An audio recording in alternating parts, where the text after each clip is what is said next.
Alright guys, what's up and welcome back to the channel. So today I want to go over the blog post that was posted yesterday by Ubisoft and Rainbow Six Siege on the rainbowsixsiege.ubisoft.com website.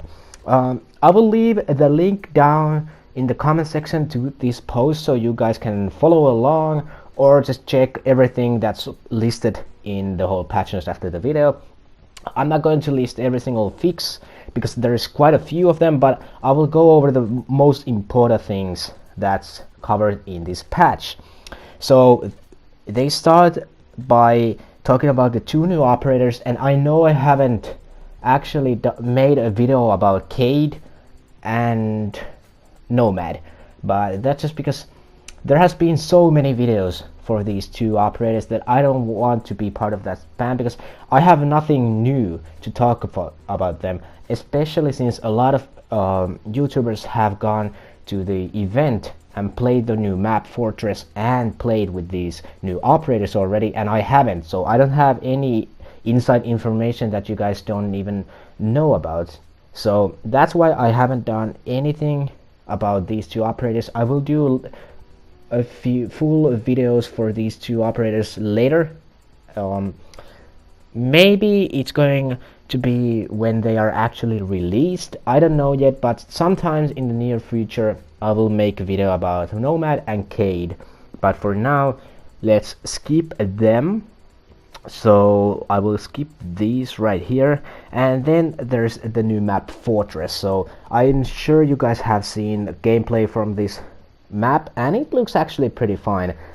I hope that it's not like Villa, because I don't like Villa, but I think that's just quite a bit of unpopular opinion. I think Villa is quite loved, but I don't necessarily like that map.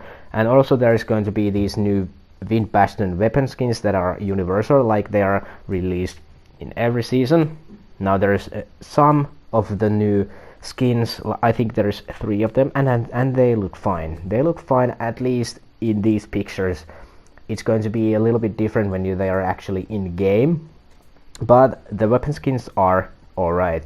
Also, Pro Team BDU and headgears are coming for the set operators. That's fine, I'm not gonna purchase them, but if you're interested in that, there you go. Then they're talking about new shop navigation and full screen view.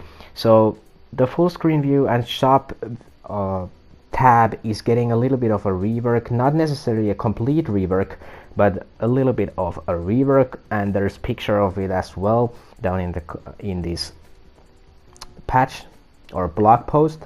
So that's interesting, but that's not even what I want to talk about here. It is finally, it took a little bit to actually get to the meat and potatoes of this video, so I will leave a little bit of a text down or in the video at the start of the video to actually that you can skip right to this part of the video if you're only interested in these operator balancings. And these sound extremely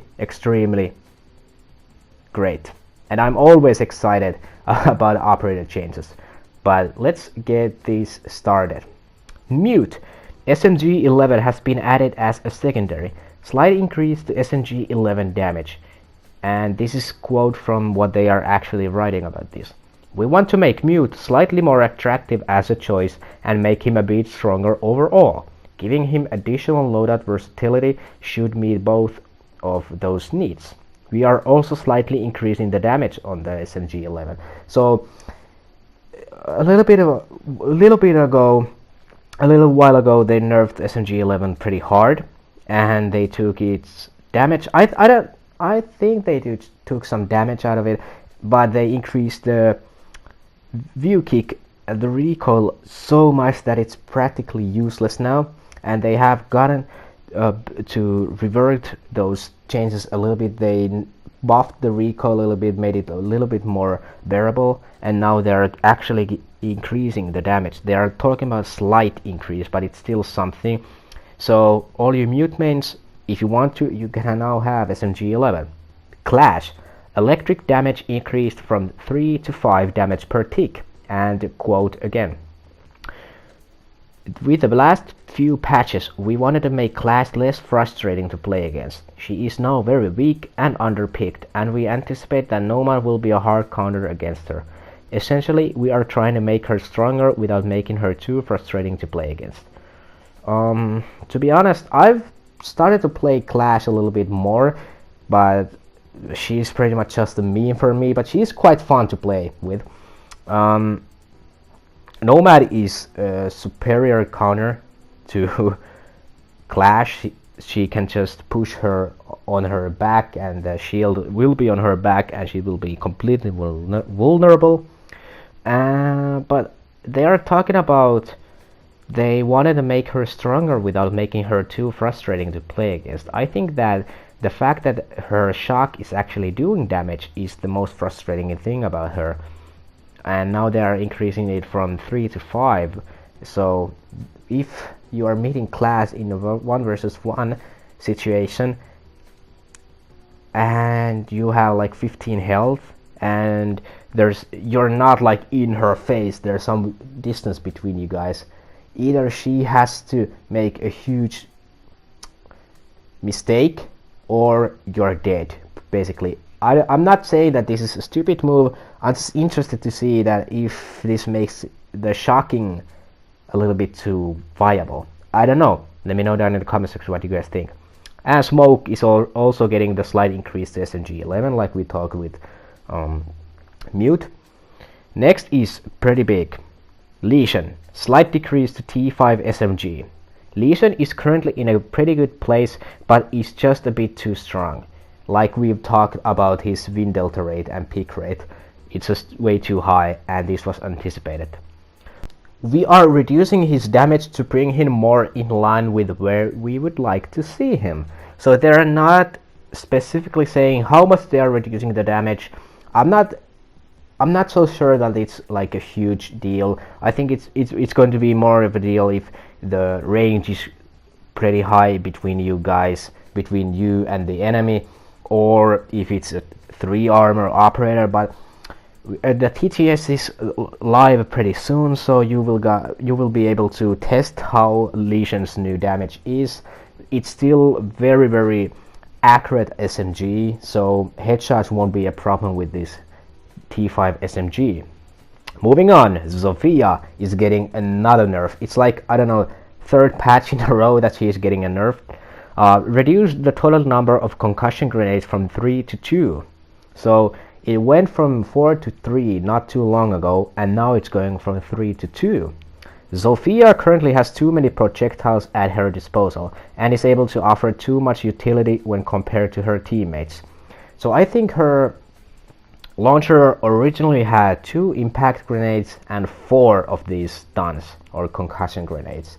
Now she is going to have 2 impacts and 2 stuns. And for average player, this sounds like she didn't need this nerf, but I think this nerf is more for the high level, like Diamond and Pro League, because 3 is quite a much if you can just spam them. So I think this is a good change, even though I play Zofia quite a lot, especially with her LMG. It's so much fun. I don't necessarily agree with this change, but I get where they're coming from, and I can appreciate that. And it's not that big of a deal. From 3 to 2, it's not so much.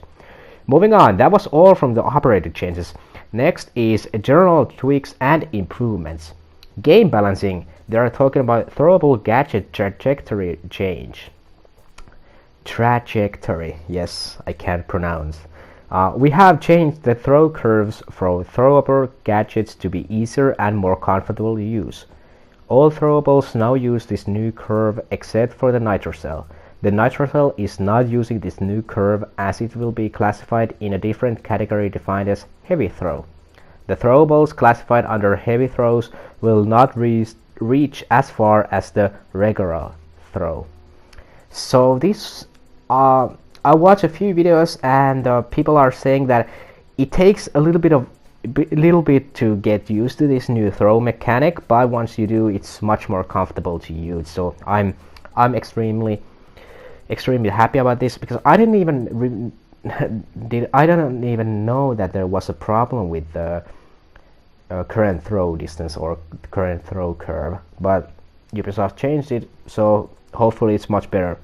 And operators that they are listing that will be getting this curve buff, or whatever you may call it, is Kites, Artilla, Electroclaws, Alibus Prismas, Ella's Grismont Mines, Ying's Candelas, Lesion's Goo Mines, Valkyrie's Black Eyes, Thatcher's EMP Grenades, and Smoke's Remote Gas Grenades. Normal gadgets are Stun Grenades, Frag Grenades, and Smoke Grenades. Alright, next up is Player Comfort, Area of Effect feature. Beginning with Operation Wind Bastion, we will be implementing a new area of effect feature for Cade and Nomad. This is designed to help new players better understand their area of effect when deploying a gadget. This will only be visible for the operator placing the gadget. We also recognize that experienced players may not be interested in the visual feedback presented by this change, so players will have the option to disable it in the settings menu. As of right now, this feature will only be available for Cade and Nomad, and do not currently have plans to add this feature to past operators' gadgets.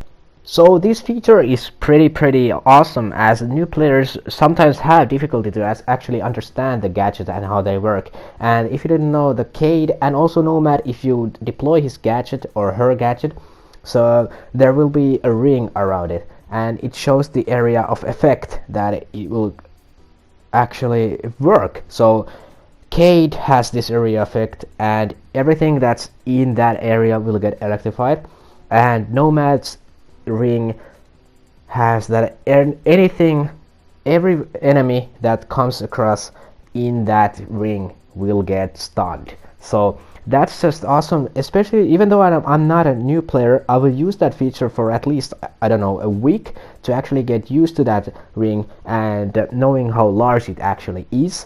So that's a really good change, and I'm really happy about that. Next up, game health. SAO graphics feature change. So they're just changing the different techniques to render ambient occlusion, and I don't know what that means, but it just says that there is no noticeable difference in performance. And they back this up by saying, we have done this because we want our game to have control on what is rendered on screen. Overall, this will give us greater control over the implementation of graphics options across all platforms, and enables us to increase the overall quality of image rendering across the board. Alright, whatever. Playlist changes.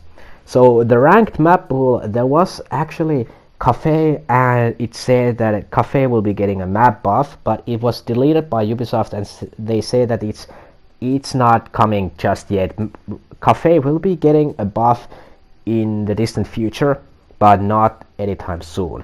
So ranked map pool at the start of Wind Bastion is Bank, Clubhouse, Oregon, Cafe, Consulate, Chalet, Border, Coastline, Skyscraper, Villa, Hereford, Theme Park, and Fortress. So no other changes to the ranked map pool other than the Fortress is actually in there.